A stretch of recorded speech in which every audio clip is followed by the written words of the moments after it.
Hi everyone, आज की इस वीडियो में हम प्रिंसिपल्स ऑफ माइक्रो इकोनॉमिक्स 1 का एग्जामिनेशन पैटर्न डिस्कस करेंगे। जेनरिक इलेक्टिव सब्जेक्ट अगर आपके पास है एनईपी के अंदर यूजी कोर्सेज में सेमेस्टर 1 में, तो इसका सिलेबस अगर हम नज़र डालें, आपकी टोटल 4 यूनिट्स हैं इसमें। ठीक है, यूनिट 1 में आप लोग देख सकते हो इंट्रोडक्शन पार्ट है, जिसमें problem of scarcity and choice का आप इसमें देखोगे। इसके अलावा इसमें law of demand and supply है, ठीक है, और मूवमेंट और shift in law and supply कर वो सब चीज़ें हैं, मार्केट डिमांड, ठीक है, तो वो सब चीज़ें आपको इसमें पढ़नी है। इलास्टिसिटी वगैरह आ गया, ठीक है, price elasticity, demand elasticity, supply elasticity. इसके बाद कंज्यूमर थ्योरी है, जिसमें बजट कंस्टेंट आ गया, कंसेप्ट ऑफ यूटिलिटी आ गया, law of diminishing marginal utility, ये सब चीज़ें आ गए हैं। इंडिफरेंस कर्व आ गया। फिर प्रोडक्शन एंड कॉस्ट आपका है, ठीक है, इसमें अलग अलग कॉस्ट होती है, लॉन्ग रन में, शॉर्ट रन में, वो सब चीज़ें हैं। फिर परफेक्ट कॉम्पिटिशन आप पढ़ोगे, theory of a firm under perfect competition, demand and revenue equilibrium. ये आपकी 4 यूनिट हैं। बाकी इसमें वेलफेयर में अलोकेटिव एफिशिएंसी अंडर परफेक्ट कंपटीशन, ये सब चीज़ें आप पढ़ोगे। तो ये 4 यूनिट्स हैं आपकी इस सब्जेक्ट के अंदर। इसके एग्जामिनेशन पैटर्न और प्रीवियस ईयर पेपर पर हम एक बार नज़र डाल लेते हैं। अब देखिए, ये पेपर 90 नंबर का आएगा। पेपर या तो पूरा इंग्लिश में दीजिए या पूरा हिंदी में दीजिए। इस पेपर के टोटल 4 सेक्शन हैं दोस्तों। Attempt any 2 question each from section A, B, C and D, यानी कि हर क्वेश्चन में से कम 2 क्वेश्चन आपको करने हैं। All question are of 12 marks, तो ये भी आप लोग देख लीजिए। और इसके अलावा आपको सेक्शन डी में से कोई 3 क्वेश्चन करने हैं, इस चीज का भी ध्यान रखिएगा। डिस्कस करते हैं क्वेश्चन। सेक्शन ए पहले हम डिस्कस कर रहे हैं, इसमें से कोई 2 क्वेश्चंस आपको करने हैं। तो क्वेश्चन नंबर 1 है, इसका ए पार्ट हम डिस्कस कर रहे हैं। Explain the effect of N imposition of a tax on manufacturers of drugs using demand supply diagram on the price and quantity traded of the illegal drug market। और इसका जो B part है वो ये है, explain why the production possibility curve is board outward concave to the origin, what will be the shape of the PPC if the opportunity cost of good Y in terms of good X is constant। इसका हिंदी में अनुवाद हम करते हैं। अवैध दवाओं के बाजार में कारोबार की कीमत और मात्रा पर मांग आपूर्ति आरेख का उपयोग करते हुए दवाओं के निर्माताओं पर कर लगाने की प्रभाव की व्याख्या करें और समझाएं कि उत्पादन संभावना व PPC बाहर की ओर क्यों झुका हुआ है, मूल की ओर नतोदर।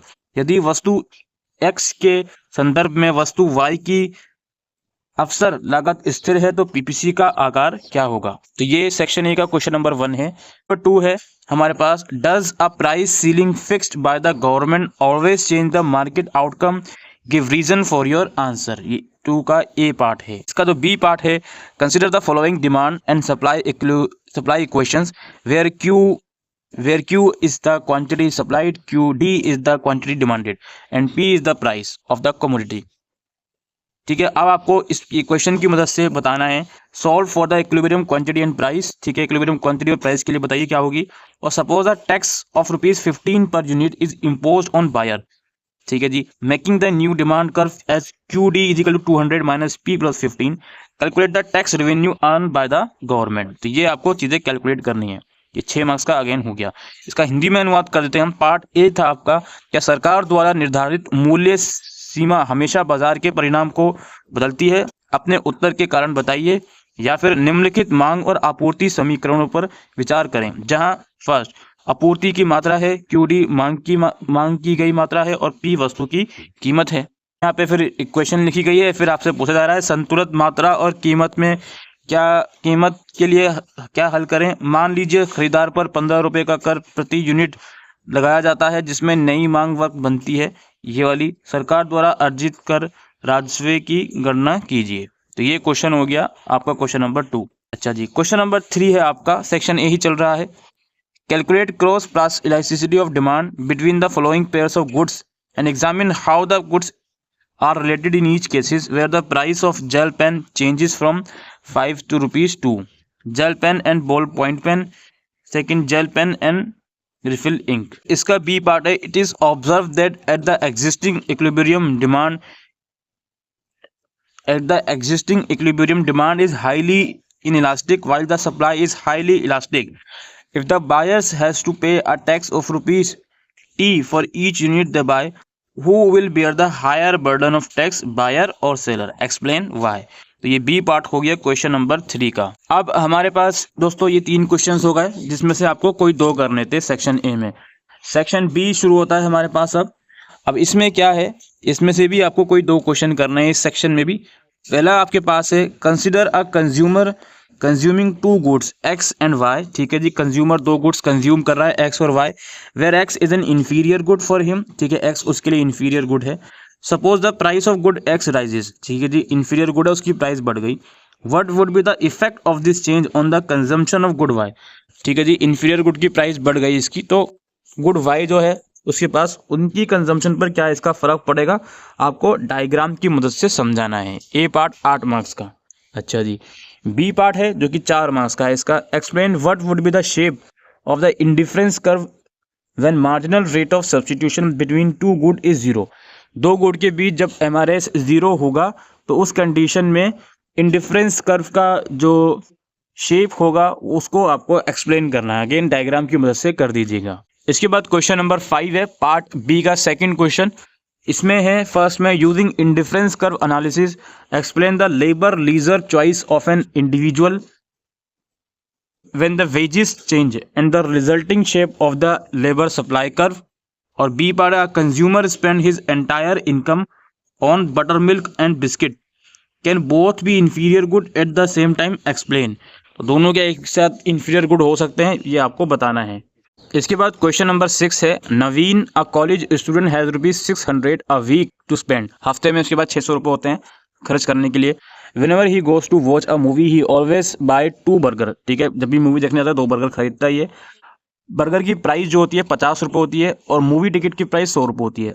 ठीक है जी, अभी समझ में आ गया आपको डेटा। अब आपको कुछ क्वेश्चंस के आंसर देने हैं। ड्रॉ नवीन बजट कॉन्स्टेंट। नवीन बजट कॉन्स्टेंट्स आपको बनाना है। ठीक है, डायग्राम है ये। और find the rate at which burger can be traded for a movie ticket.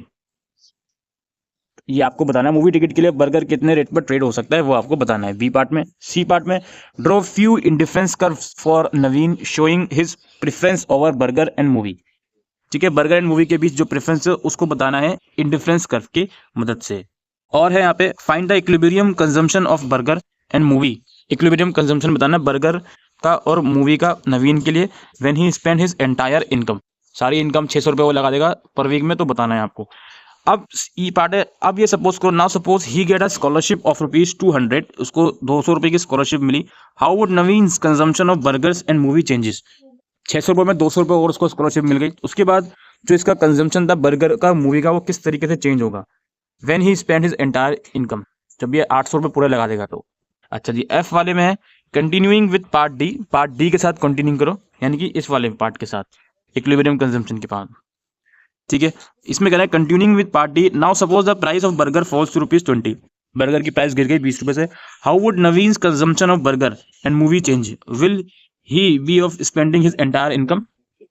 ठीक है, पार्ट डी को कंसिडर करो, यानी कि स्कॉलरशिप को भूल जाओ। अभी बता रहा है 20 रुपये का, 20 रुपये तक बस की बर्गर की प्राइस दी गई। अब आप बताओ कि नवीन का जो कंजम्पशन होगा बर्गर और मूवी का वो चेंज होगा तो कैसे होगा, और वो क्या अभी भी अपनी पूरी इनकम बर्गर पर लगाएगा, वो आपको बताना है। तो ये आपका देख सकते हो अलग अलग पार्ट्स में इसको डिवाइड करेगा। टोटल 6 पार्ट्स थे।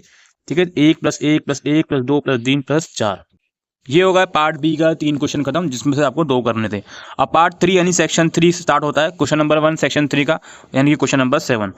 इसमें ये आंसर द फॉलोइंग क्वेश्चंस। पहला क्वेश्चन ये है consider a firm producing 100 units of good Y using 2 input labour L and capital. ठीक है जी, suppose the price of capital increases. ठीक है जी, बढ़ गई price of capital.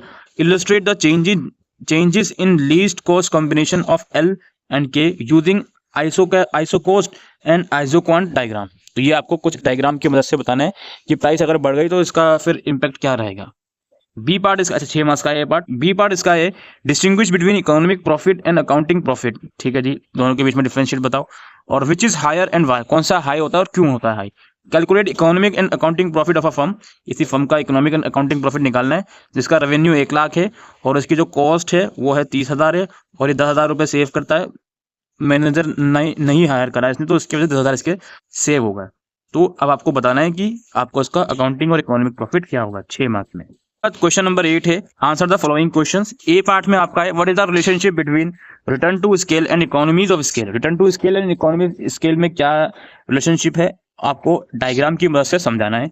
B part आपका है, suppose a firm product 10 unit of output Y using two inputs L and K, labour and capital, ठीक है। Derive the equilibrium of isoquant when the firm is having following production function. Firm का कोई production function है, आपको बताना है कि isoquant का इक्विलिब्रियम क्या होगा, ठीक है। दो कंडीशन यहाँ पर गिवन है। इसके बाद क्वेश्चन नंबर 9 है, consider a competitive firm producing good x. Competitive firm है, गुड एक्स प्रोड्यूस कर रहे हैं। From the table given below calculate TFC TVC, यानी कि total fix cost, total variable cost, average fix cost, average variable cost, average cost and marginal cost. If the market price of good x 10 is ₹40, should the firm be producing any quantity, explain. ये आपको बताना है। अब ये 8 question का table भी आप लोग देख सकते हो, ये रहा इसका टेबल। ऑलराइट, अच्छा जी, ये खत्म हो गया हमारे पास 9th क्वेश्चन था, सॉरी। अब ये 9 क्वेश्चन डिस्कस करें, 3 सेक्शन के, हर एक सेक्शन से 2-2 क्वेश्चन करने थे। सेक्शन डी, अब आपका यहाँ पे देख लो, इसमें 3 क्वेश्चन करने हैं सेक्शन डी में से।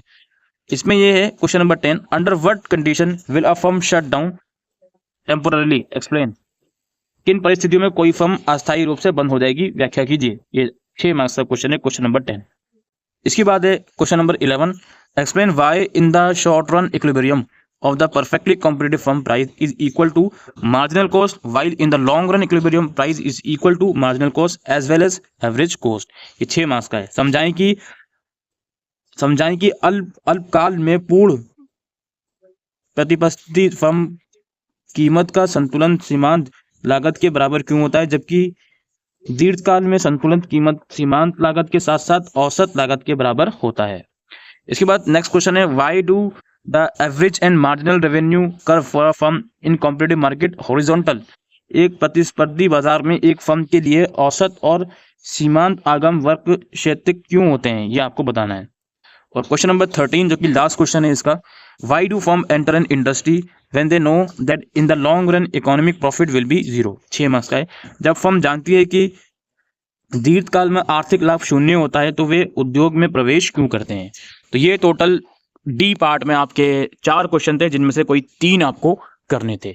ये पेपर है आप लोगों का दोस्तों, आप लोग बिल्कुल इसको बी वेरी केयरफुल। पेपर इसका लेंदी आया है, ये मत समझो कि क्वेश्चन की वेटेज कम है तो पेपर इजीली करके आ सकते हो। लेंदी पेपर आया है, आपको पेपर आता होगा तो ही इसको आप अटेम्प्ट कर पाओगे, और वो भी सिर्फ पेपर आने की बात नहीं है। हो सकता है इसमें आपको सारे ही क्वेश्चन आते हो, लेकिन जब अटेम्प्ट करने की बात आती है तो आपको टाइम इसमें कम लग सकता है। तो be very careful in this question paper and best of luck for your exam. Thank you.